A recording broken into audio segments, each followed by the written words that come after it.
Let me ask you, do you have someone on your team, smart, experienced, maybe even a long timer? People describe them as a good guy, but there's a problem. They cut people off in meetings, dismiss new ideas, or create tension behind the scenes. You know it, your team knows it, but you hesitate to act. Here's the gotcha. Having a good guy but mentality undermines accountability, erodes trust, and ultimately sabotages the team and your own credibility as a leader. We're going to talk about it, all of it, the mentality, the impact to your team, and the cost to the business, along with a process you can use with actions you need to take to make both your mindset and your next steps work for everyone. Welcome to Shedding the Corporate Bitch, the podcast that transforms today's managers into tomorrow's powerhouse leaders. Your host, Bernadette Boas, executive coach and author, brings you into a world where the corporate grind meets personal growth and success in each and every episode. With more than 25 years in corporate trenches, Bernadette's own journey from being dismissed as a tyrant boss to becoming a sought-after leadership coach and speaker illustrates the very essence of transformation that she now inspires in others with her tips, strategies, and stories. So, if you're ready to shed the bitches of fear and insecurity, ditch the imposter syndrome, and step into the role of the powerhouse leader you were born to be, this podcast is for you. Let's do this. Let's paint the picture. Let's say you're the leader and you have someone on your team that you have worked with for years. They work really hard, not necessarily smart, but hard. They show up every day. They get the job done and even exceed the productivity of work and tasks. They're funny, energetic, and they care about the well-being of you and the team members. But they gossip. They disparage team members one-on-one or in groups. They start an argument or push back on everything. It doesn't matter what it is. They are completely unaware of their behaviors and actions, and they're always touting how great they are, how needed they are, how irreplaceable they are. And you hear regularly from team members across the company how the individual is negatively hurting them, the team, the culture, and the business. So what do? I was fortunate that I learned this lesson of the good guy, but very early in my career. I was in my mid-20s working in retail as a buyer, and a team member didn't work directly for me, but a team member was my closest friend. And yet her behavior was very frustrating. She really couldn't get into work on time, or even at the time that her boss or senior boss wanted her to be in. So it interrupted our team meetings. It interrupted just everybody getting into the flow of the day. And I would often share with her how frustrating and how disrespectful and irresponsible it was that she was always showing up late. And yet her boss really wasn't doing anything about it. Now, she was a really good performer. You could always rely on her to get the job done. Yet these simple but yet impactful behaviors and actions were very disruptive to the team. And I even pulled her aside at one point and mentioned to her that I was going to be talking to her boss about whether or not she should still be on the team. And it was serious enough to where I even shared with her that if she had worked for me, I would have been letting her go a long time ago. And fortunately, that hit. Fortunately, that really provided kind of a wake-up call for her, and she made and changed her ways. So it's really critical for any of us to certainly have relationships in the workplace, but we have to recognize that it is a business, and we have to ensure that we're doing what's right and what's best for the business, but also for the team. One player can't disrupt all the players of a team, or you're going to see the team break down. But why do leaders fall into the trap of accepting poor behavior, even toxic behavior in some instances? Well, one is they have their own fear, insecurity of the confrontation or being seen as mean. They don't want to be the bad guy. Especially if they do have a social relationship of any degree. Again, we should have those type of relationships, but there's many that when they do, they then find themselves having a very difficult time correcting them or disciplining them, or even just simply holding them accountable, which we'll talk about in a minute. If there's a loyalty to that individual because they've been around for a long time, or, their contributions in the past have just been significant and really even got them where they want to go, then it makes it even more challenging, layering on that with the personal, emotional attachment that they have with an individual, to where then they definitely find it easy to avoid or ignore it and accept the behavior without considering what it's doing to the rest of the team and even to their own leadership and their own credibility. Then there's always what's called the halo effect. The likability of that individual, the fact that they're fun and social and engaging and they bring a lot of, energy and joy to the team, really allows people to overlook the negative.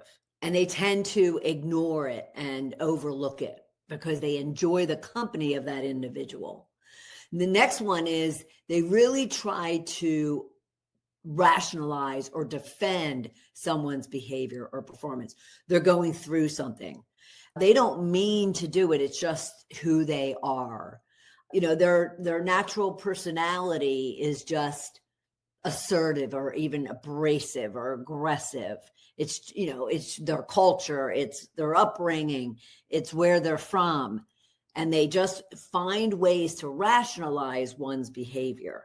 And then ultimately there is this kind of hidden self-interest that they avoid it because they want to avoid the discomfort of having to address it.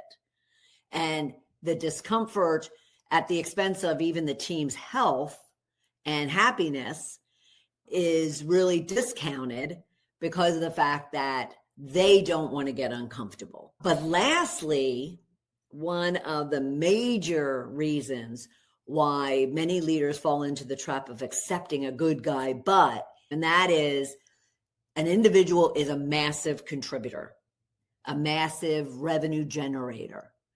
And therefore, to look at, the productivity they produce versus the chaos they're creating, they tend to overlook the chaos because they're a major contributor, a revenue generator, a massive producer. You need to be careful. You want to be careful and very thoughtful that if you have a situation where you would ever share with someone, well, he's a good guy or girl, and that but far outweighs the good guy or girl, far outweighs it.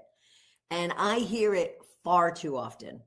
And if you want a high functioning, high performing team, you need to ensure that thinking, that mentality is not within your team or within the business, because the cost is too high. So let's look at the cost in multiple ways. Let's look at the team, the overall performance of team members and yourself, the culture, and even you as a leader. Let's look at the team and put yourself in a team member's shoes as a leader, and then look at it from a team member's perspective.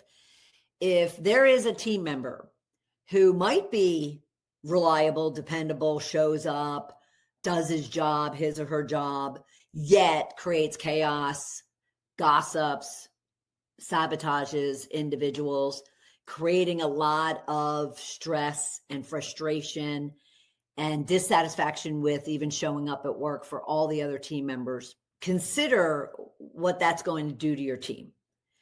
It's going to cause them to gain resentment, not only toward that person, but toward anyone who's not doing anything about it, including you. It's going to cause them to stop engaging especially with that individual, but even that individual within the collective team. Say you're in a meeting and that individual is there along with others, and someone just doesn't want to get into it. Someone doesn't want that person to get triggered in any way, shape, or form. So they choose to disengage and not include themselves in the discussion.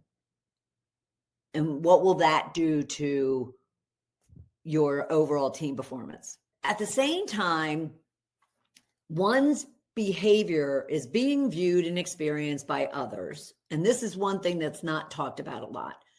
And the next thing you know, they see that person's behavior, they're able to get away with it.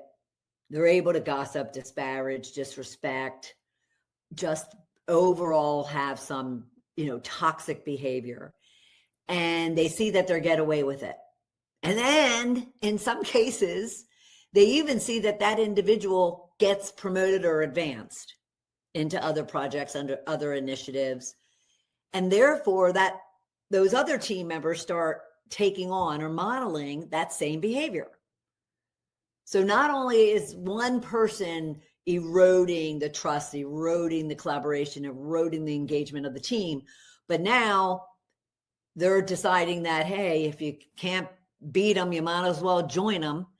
And the next thing you know, it festers, into and throughout your team.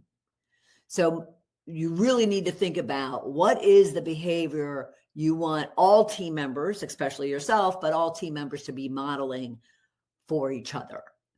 And then, of course, all of this is going to ultimately lead to some of your top performers leaving, whether it's leaving your team or leaving the company as a whole. But people can only take so much.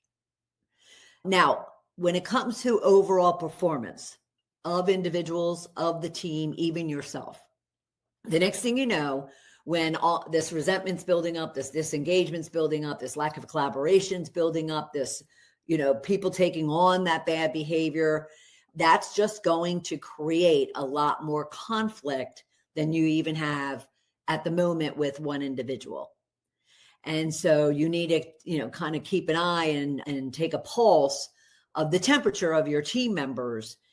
If even one of them is not, contributing and behaving and performing in a respectful, teaming, collaborative way, because you won't have collaboration from a performance perspective.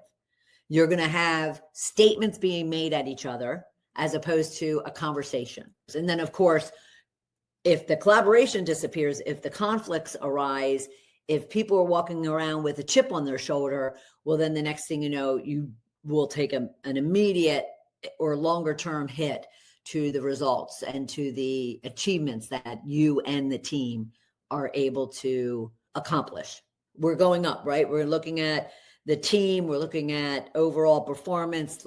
Now, looking at your culture, just consider, play it in your head of what is it going to do to the culture.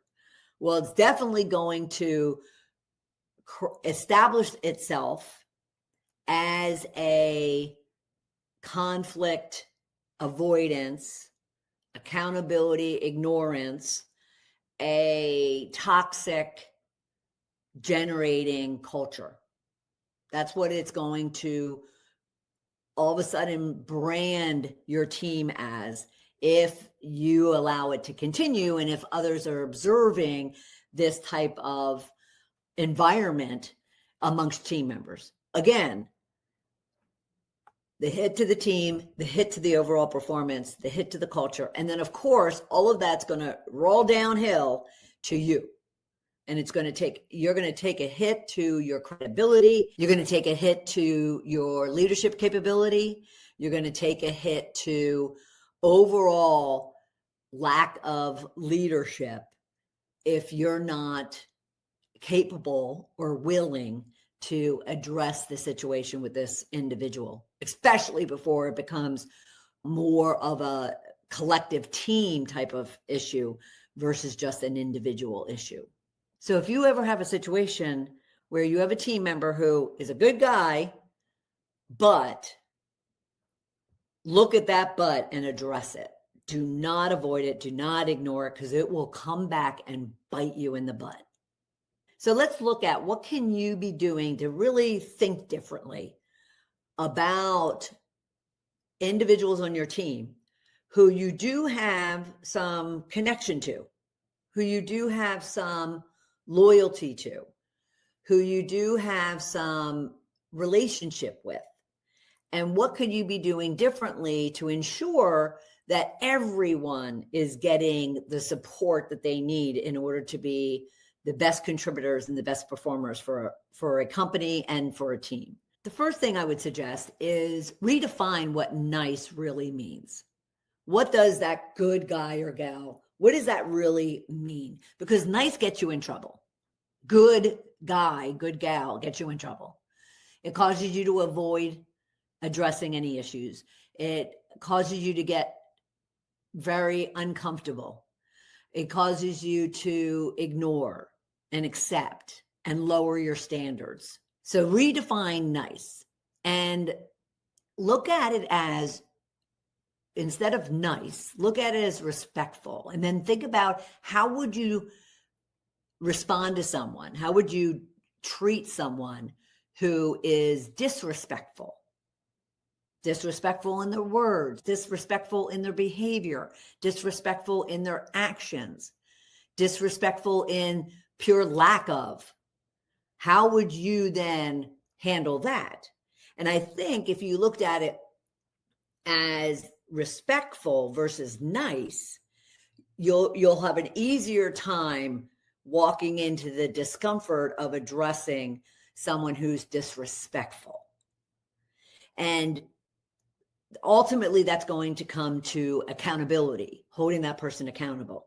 But I like people to think about accountability as simply reminding them of the expectations and goals and objectives that you've set for them. You might have set expectations for how one behaves, how one shows up, how one acts, how someone communicates, engages, collaborates with others on the team or beyond.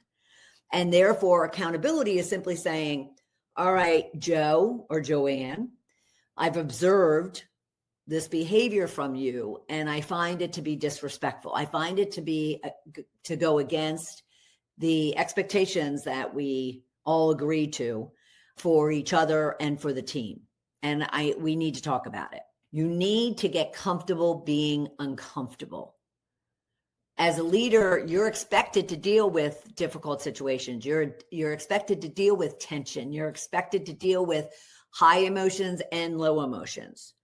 And therefore, you need to find the practices and the work that you can do on yourself to gain that confidence, to gain that clarity, to gain that focus on how to walk into an uncomfortable situation calmly, thoughtfully, intentionally, so you can address it before it becomes even a bigger problem.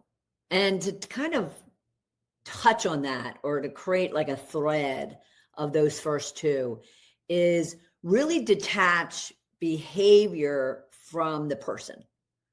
Detach behavior from the identity of that person. And so you don't want to be excusing poor performance. Would you do that to anyone else on your team? You want to make sure that one's behavior is what you want to address, not their identity, not the person themselves. And so if you address specific behaviors, you're not addressing the character of the person. It might look like, Joe, when you interrupt someone, people stop engaging, they stop contributing, because they find that you're, constantly interrupting them and not allowing them to have a voice or to share their idea, and therefore they don't engage at all. That is a much better way of addressing someone and dealing with conflict or tension, because you're not attacking the person. You're not attacking their character. You're addressing the behavior that's not appropriate. So you're not saying, hey, you're being disrespectful. And how many of us would go about it that way. You're being disrespectful and it has to stop, is often what I will hear from my own clients. But then we work on shifting that and reframing that to being, don't address the person, you want to address the behavior. Another thing you can do and help you with the discomfort of uncomfortable situations is you can look at the fact that this individual is negatively impacting the whole team. So you have 3 people, 5 people, 12 people on your team, and one person is creating a lot of the turmoil or tension for your team. You can go about approaching that individual by even having them consider, you might say to them, am I being fair to the whole team by letting your behavior slide? You're getting them to think about the fact that they're impacting a group of people, that their behavior is having a negative impact on many, not just one. And you might also even approach them in sharing the experience that their behavior is creating for the people that they're interacting with. Are you aware of how it feels for someone when you're cutting them off, when they're bringing up an idea or have a solution to the problem and they're attempting to raise it up, but you keep interrupting them? Are you aware that the experience that they're having is that they don't feel valued? They don't feel as if they can contribute. They don't feel as if they're a team member. And you're creating that experience for them. So you want to ensure that, one, you're not excusing one's bad behavior, while at the same time making them think about and really consider the impact and the experience that behavior is having on those around them. What you're doing is you're transferring any of the accountability onto them, and therefore you really shouldn't be uncomfortable in addressing that, and therefore you're making sure that they're considering the impact that they're having to those around them. Another reason I find individuals have a difficult time with accountability is because they really have no well-defined boundaries or expectations of what they want from their people, what they expect from their people.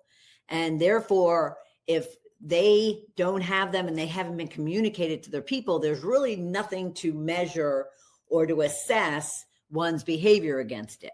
Now, this isn't to say that if someone's disparaging or gossiping, that's a natural, unprofessional behavior. However, it's really critical that any leader of one person or 100 people really clearly define what those performance and behavioral standards are for their team and or for the company as a whole, and then communicate those as expectations to your team members, because then there is this framework that says, all right, if you're behaving a certain way, maybe you fit into that framework. But if you're behaving another way that goes against that framework, then it's something that needs to be addressed. And so it allows and provides clarity and understanding for everyone as far as what's acceptable and what's not acceptable. One thing you can certainly do to get more comfortable being uncomfortable is to seek feedback on your blind spots. Ask team members, your direct reports, peers, managers, do your own 360 assessment, so to speak, around what are your blind spots when it comes to holding your team accountable, identifying poor behavior or bad behavior, addressing conflict. Get some feedback. You may feel you're strong in certain areas when others, really the experience that you're creating for them doesn't align. And so get that feedback. And then you can come up with a plan to address it and develop it and move on from it and grow from it.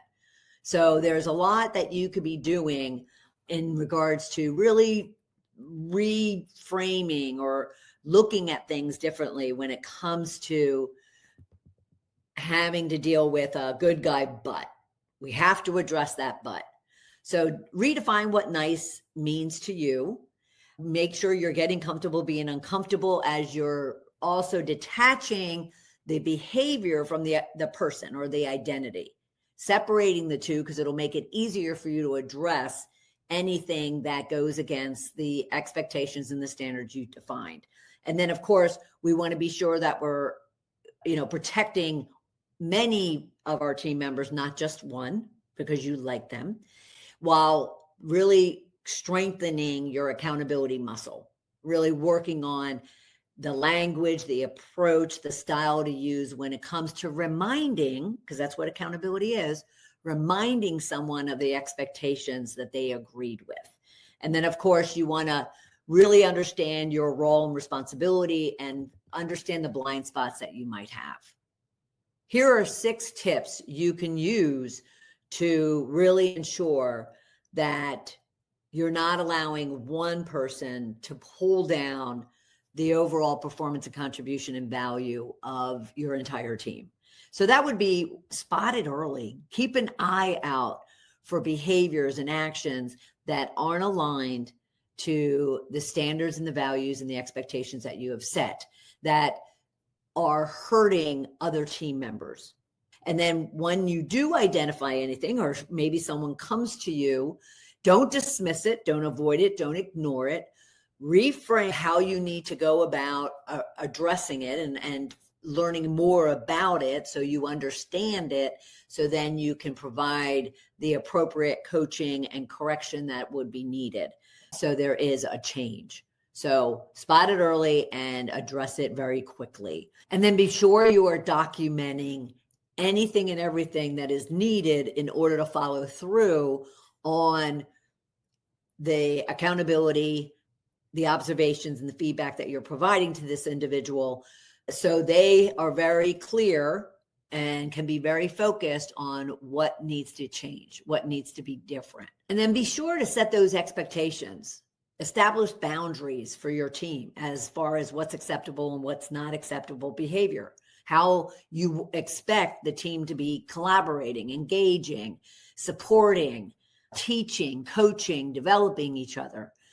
Define them for yourself and be sure that you're communicating that with your team, and not only communicating it, but you're gaining acceptance from your team members as far as what those boundaries are, what those expectations, those goals, those objectives are. Now, I said acceptance because you may not gain 100% agreement to them. Someone might disagree with you as far as what you've defined for the team.